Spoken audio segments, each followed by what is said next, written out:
Long time no see, folks. It's partially my fault. It's been a week, but we're here giving you guys a double dose of trouble. Dom and Gon Sports Talk. We are back, except we're doing 2 for 1. We're giving you a 2 for special. Don't say we don't care about you because we're giving you a 2 for 1 special. We have a little bit of talk of Slate predictions on top of some Ravens Browns pregame talk for Week 11. So we're giving you a twofer. I mean, who doesn't want more Dom and Gons? I would like more Dom and Gons. Gons, do you want more Dom and Gons? I'd like to talk Ravens pregame and leave the predictions to the post online. That's all good. If you guys want to go check that out, we're gonna spare Gons the humiliation only because he's now down. I'll post it. I'm gonna post it on. I'll repost it on my story so you guys can check it out. I ain't hiding from it. I'm gonna showcase it. Don't worry. Well, folks, briefly, we're gonna touch on this briefly because we want to get that Ravens talking really, really quickly. Just to show you guys, we did do predictions this week. Our predictions can be seen on our Instagram page. The link is also on our YouTube page to our Instagram page, and also be a link in our bio if you want to go check it out. But so far, these are our picks. I'm holding a 5-game advantage to Gons due to my knowledge of ball. So that's okay. All right, so just wanted to let you guys know. And I hold a 99% win percentage against you in Madden. So how about that? Okay, all right. We're gonna see that into the test soon. I have a good offense in Madden. It's pretty nice, but we're not here to talk about that. We're not here to talk about that. We're here to talk about Ravens Browns Week 11 matchup. The Ravens are currently 4-5. If they defeat the Browns on Sunday, they will get to 5-5 and get to 500 for the first time since Week 2 when they faced, guess who? The Browns. So at this point, the Ravens again are entering a do or die matchup. Gons. It's not like I don't have much to talk about in this game, but the stipulations for this game are very, very much so serious than a lot of people are taking credit for. It is, and I feel like there is quite a few things to talk about. The Ravens have lost their last 3 out of 4 meetings here in Cleveland, and they really do need to get their crap together for this matchup upcoming tomorrow at 4:25 because they're right behind Pittsburgh. They're 4-5. They're 1 game out of it, and they need to end their Cleveland woes, and they need to put on a good performance here on the shore of Lake Erie. So let's.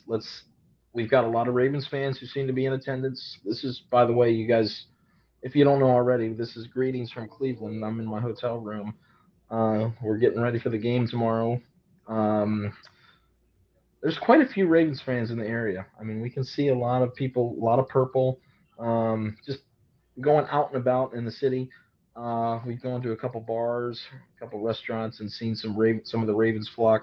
So I'm excited to see how much turns up tomorrow because the Ravens are going to need every single ounce of it due to these recent struggles in Cleveland. So that's something to look out for. I don't know what it is, but somehow the Browns just seem to be motivated more when we come to their house. And we already know their defense is tough. But we're going to have to just do what we need to do. We need to clean things up, have a good performance, and get to 2-0 in the division. So we'll see how we do it. I feel like there's quite a bit to break down here, so let's get started. Yeah, and you mentioned the one thing being number 1 in the division. That's probably our best path to the playoffs, with the Bills and Chiefs still looking from the outside, looking in, since they are not division leaders at this time. The Broncos currently lead the AFC West, and the Patriots currently lead the AFC East. So it's definitely a year that could really shake things up in the NFL. We're only in Week 11. We still have more weeks to go. So a lot of football left to be played, but, let's just dive into this Ravens-Browns game. Let's talk offense first. You mentioned that Baltimore has not won in Cleveland in a long time. Some of those games should have been won. Let's just keep a spade a spade. The last game was 2023 when it was like week 4, I believe. And that was when Lamar Jackson, that was his first start in Cleveland since 2019 because he had been injured the past 2 games. So in our defense, 2 of those 3 losses were with backup quarterbacks. But that was his first game back, and we won. But then we did lose with a fully healthy team last year with Lamar Jackson at the helm, losing to Jameis Winston 29-24. So that was a tough one. Fortunately, there's none of him. But yeah, like you said, this is going to pose a big challenge for this offense. So keep going. My bad to cut you off. No, but those are good factoids. That's things that people might not know, or some things that people need to know. There's no Jameis in this game, like you mentioned. There's no Deshaun Watson in this game. There's no Gardner Minshew in this game. The Ravens will be playing against Dylan Gabriel, but this offense for the Baltimore Ravens, we all know what this Browns defense brings. We all know the one name that needs to be watched at all times when it comes to this Browns defense, and that is the one, the only Myles Garrett. Now, Myles already has 11 sacks this year, right? So he's I don't know what you even call him. Like he's a Madden player at this point. Like he's just a And he's got some help too. And on top of that, well, he has some help. Mason Graham has been playing extremely well in the interior of that Browns defensive line. So they got that Browns defense is something to behold. You know what I mean? I think we are catching a break though with Alex Wright being out for the game though. I did see that too. We didn't even go over injury reports, but it's cool. I just remember that. So the Ravens will be without offensively. They will not have Justice Hill in this game. He will be out as far as the offensive side of the ball. And for the defensive side of the ball, no Marlon Humphrey in the game. Big injury you missed. Ravens wide receiver Rashad Bateman is also out. Yes, thank you. Offensively, Rashad Bateman is also out. So we'll be out Rashad Bateman and Justice Hill offensively. Defensively, there will be no Jay Higgins, even though he was mostly playing special teams. We will not have Marlon Humphrey. He's out with a finger injury, and we are waiting to see what happens with Mike Green. He popped up on the injury report on Thursday with, I believe, an ankle injury. He practiced limited Thursday. He did not practice Friday. So we will have to see what that looks like for him. It's not looking good for Mike Green. But they have not elevated Carl Lawson. So I don't know what that means for Mike Green. So maybe he'll be okay. Yeah, maybe so. Maybe he'll play on Sunday. I'm trying to think if there's any other injuries I missed, but I think it was those 4 guys who will not be playing on Sunday. I think the key one on offense is got to be Rashad Bateman, because he's been our sort of move the chains, just his play style, like the route running. And I really hope that he can get healthy from this. What was it? High ankle sprain. That's what it said. That's what it's got, and that sucks for him, especially because, like I just said, that's route running, cuts, chopping your feet. That's his game. And if his ankle is no good, or lingers for the next couple of weeks to months, that could pose problems for him. So I'm really hoping that whatever it is can be solved pretty quickly. Because ankle injuries are especially detrimental to people that are route runners like that, like Rashad Bateman. So hopefully he can get through this. I agree. Harbaugh said that Devontae Walker would be next man up with Rashad Bateman. Good. Yeah, I forgot about him. So he will probably be the next. He will be the next guy in that rotation, and we'll probably see a little bit more D-Hop and see what we get out of D-Hop in this game with Rashad Bateman. Now, maybe he can be that possession guy, just a yardage guy, route running. Some of those qualities that Bateman brings, we could probably see in D-Hop as well. So we'll just have to see. But those are the guys who we will be missing for this one. So back to this offense, for us, man, it's really just continuing to lean on that quick pass game that they were leaning on against Minnesota. I mean, to be honest, with our questionable offensive line play as of late, you want to get the ball out of Lamar Jackson's hands as quickly as possible, especially with Myles Garrett breathing down your neck every play, because he's a game wrecker. Like that's the kind of, when we say, like, when I keep saying we need game wreckers on our defensive line, that's what I need. Like that's Myles Garrett's creme de la creme. Like that's what he does. He wrecks games single-handedly by himself. So we need to be able to get that ball out of Lamar Jackson's hands, utilizing the screen game, utilizing the quick slant game. This time, though, we have to have guys maintain possession of the ball. We had some drops in that Minnesota game that could have led that offense down the field, and we maybe could have got some more points out of some of those possessions. But we had the Mark Andrews drop. I think there was another drop in that game where we were working the quick game that made our offense not really start that great against Minnesota. And that leads me to my next point. This offense has to quit the slow starts. I feel as though we've had some slow starts since Lamar's been back. I gave him some grace against Miami because that was his first game back from injury. Um, Minnesota, it was a slow start. Now, mind you, Minnesota's defense is vicious, so I get that too, but we have to start overcoming these slow offensive starts. And you hear what the guys say too. Lamar says it all the time, like we left a lot of points on the board due to the slow starts. So this Ravens team has to start getting into a better flow offensively a little earlier than late in some of these games, especially against an opponent like Cleveland, whose defense can maybe potentially keep them in games. I mean, shoot, they beat Green Bay earlier this year. You know what I mean? So you want to get the quick game going, and you want to get the flow of the offense going quicker rather than later against teams like this, so you can just stay ahead. The main thing is this offense should be able to score enough points so that the starters can come out of the game later in the game and worry about next week. Now, I'm not saying it's going to be the same result offensively that it was week 2. There definitely could be some changes of how this game is played, especially I don't think Cleveland is letting up 40 plus again. I just don't think they are.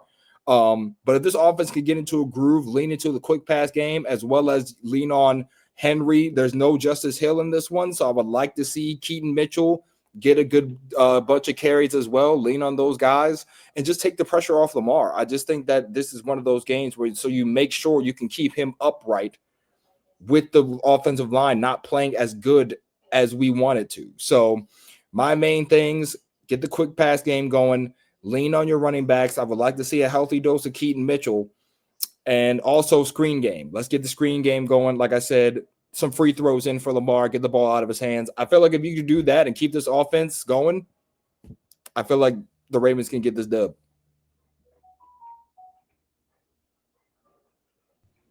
Take care of the football. That's it. That's the biggest one. And make the plays you need to do to win the game. Okay, because I have a feeling it's going to be a pretty rough day for the O line, because they refused to sub out Daniel Falele and Voorhees, and it's really frustrating to watch. Um, so I don't anticipate any difference there. Take care of the football and make the plays you need to in the passing game. Establish the run the best you can. I don't think that Henry's going to be limited to 23 yards like he was the first matchup because we got Pat Ricard back there this time. But the more easier we're able to run the ball, the more likely it is we're going to win the game, honestly.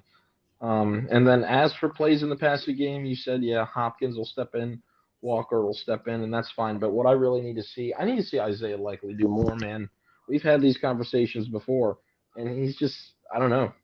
Mark Andrews looks like the number one tight end now, and this was a guy a lot of people said that we were going to trade, myself included, based on their history of um, usage of Isaiah Likely, and we're just not seeing it. We saw a play or two in the Dolphins game, and that's it. That is it for the season. He's not really doing much. You wonder if he's still bothered by his injury that he had back in the beginning of the season. So I really don't know what's going on there. That's a little concerning. And as of right now, it looks like Andrews is the guy that needs to stay. He's got what 4 touchdown catches and around 400 some yards, maybe I want to say. Um, so I need to see more from Likely. I do because even Charlie Kolar is being more involved than Isaiah Likely, and he looks like the odd man out right now. So uh, get him involved. Okay, play action. Use the run to set up the play fakes. Hit your chunk plays in the passing game. Take care of the football, and you should be okay. Less pressure on Lamar because he's beat up. He took a beating in Minnesota. He took the first day off of practice. We didn't talk about this in the injury report.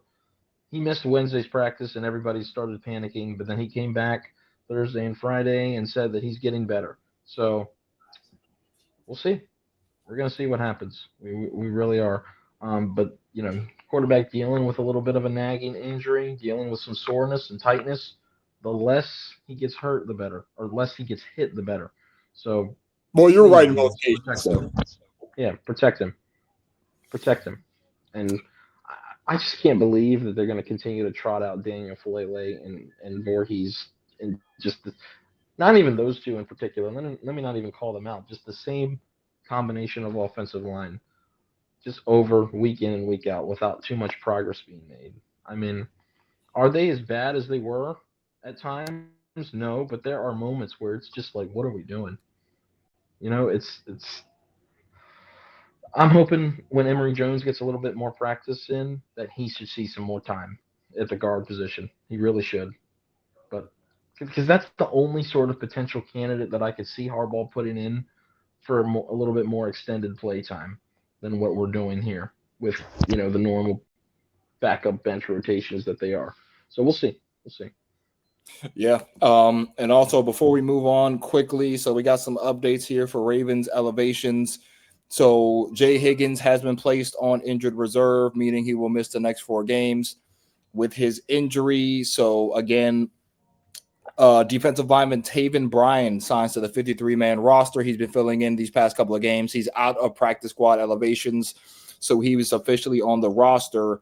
The Ravens have also elevated inside linebacker Chandler Martin and defensive back Amani Oruwariye. Thank you. That's probably how you pronounce his Is he name. a vet? I'm not sure. I guess he was on the practice squad, but so it looks like Carl Lawson will not be elevated for another game. So his Ravens debut is still put on hold, which might mean Mike Green can go. So, But what's the point of this signing? I just what are we doing here? I mean, this we need pass rush. We signed a pass rush, and we're not even using them. Yeah, So I think what was the point? honestly, I think you owe it to see what I think if you leave Ojabo inactive one game, you can Oh just my see. gosh! Don't even get me started on that. But hey, well, talking about defense, let's just get on to this defense. I just don't understand it. I mean, why do you go out of your way to make the cheap moves and you don't even use it? Mm-hmm. It's like buying cheap tools at the hardware store that you're not even going to use. Then you just put them up on the shelf and they sit there for years. They're sitting I mean, there collecting dust. Yeah. yeah. Yep. Yeah. I don't know, but hey. I mean, we have to credit the coaching staff for being better in situations in the games, but we like the player usage just still is mind boggling to me at times. It really is. But anyway, all right, let's talk defense. Let's talk about this defense. So obviously the Ravens' defense has been playing extremely well. They vastly improved from their play earlier in the year. You can probably credit that to roster. You can credit that to the Alohi Gilman trade, the Draymond Jones trade. But either way, they're playing better. So you have to give credit where credit is due in that regard. But in this game, I would like to see the Ravens get to Gabriel with 4. Right. I understand having Kyle Hamilton in the box does a lot for us. He's the ultimate joker, right? He's just, you can put him anywhere. And he'll make an impact, right? But this Ravens team has to be able to get pressure without blitzing, right? Because if your ultimate move is, hey, Kyle Hamilton, save us, I don't think that's going to get it done. In my personal opinion, I think with this game, you have to prove to us that you can at least overcome some of someone's offensive line with 4, in my honest opinion, because I haven't fully seen it yet, even with the trades that we made. So I like the juice we've gotten from Draymond Jones. Don't get me wrong. I think he's a great addition to this team. He played extremely well in that Minnesota game, but we have to see more from this Ravens defensive line. In my opinion, we should have at least 2 or 3 sacks on Dylan Gabriel in this game. I need to see some pressure from this team. I need to good see luck from right. And you shouldn't even have to say it. I agree with you 100%, but you shouldn't even have to say that. That's what I'm saying. Like, at some point, this Ravens defensive line, I should say, has to step up and get pressure on the quarterback with 4, not just 5. Like, I love the Kyle Hamilton blitzes. I think they're highly effective, but that cannot be our only key and recipe to success. We need to be able to get to the QB. I want to see that in this game. So I'm hoping this defensive line can get us maybe 2 or 3 sacks on Dillon Gabriel. We've also done really well at forcing multiple turnovers in these games. I would like to see that continue to see if we can get the ball out. There's no Marlon Humphrey in this game, so we'll most likely see some TJ Tampa step up into a role, probably in that third DB spot, because Cheetah Bay has been playing extremely well all year. Great signing, by the way, EDC. I'm completely cool with it. He's great. So at this point, let's get more turnovers. Let's force Dillon to be uncomfortable. Like he threw for 2 touchdowns last game. Can we hold him to none? I would like that, but that's easier said than done, of course. But my main thing for this defense, man, we have to get to the QB with 4, and we have to continue to try to get the ball out of the team's hands. Like that's our main thing. But that's all I got. I hear what you're saying about the Kyle Hamilton, but I think you need to bring the blitz in this game big time against a young rookie quarterback. More specifically, blitz the linebackers. Doesn't have to be Kyle every play, but he's so good at it. It's hard to not. He is. I don't. Real quick. I don't think we should not do it at all. Like, no, if it works, keep doing it. Like, I love seeing it as well. But I'm just saying, I just don't want that to be our crutch. Like, I need I still think they can scheme up good blitzes without using Kyle Hamilton every play as a blitzer. Absolutely, yeah. I would just like to have to get pressure without the blitz as well. Right. I get that, but I think for this game, when we need a win, just I'm not saying all out blitz every play, but definitely bring the blitz more than usual to make Dillon Gabriel make a quick decision. We've seen what he can do. Sometimes when he is under pressure, he might make the conservative decision, throw the ball away a lot, and that's what happens. If you allow more of that, you get more punts and you get more possessions. So I think you do need to bring the blitz this game. Yes, we need to see a lot more 4-man pressures for when we play good quarterbacks that can destroy the blitz, like Allen, Mahomes, and all them. But I think for this one, I think you do need to bring the heat.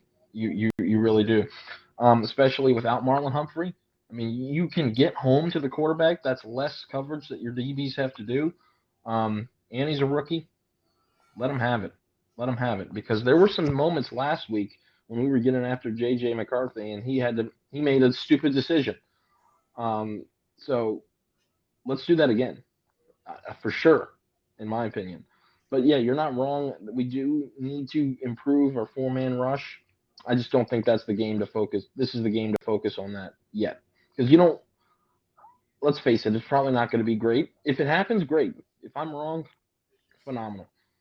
But if you do start giving him time, then there's a slight chance he could get into a rhythm, and that could cause problems. So basically what I'm saying is, if you can do it, if you can do what Dom is saying, that's great, yes.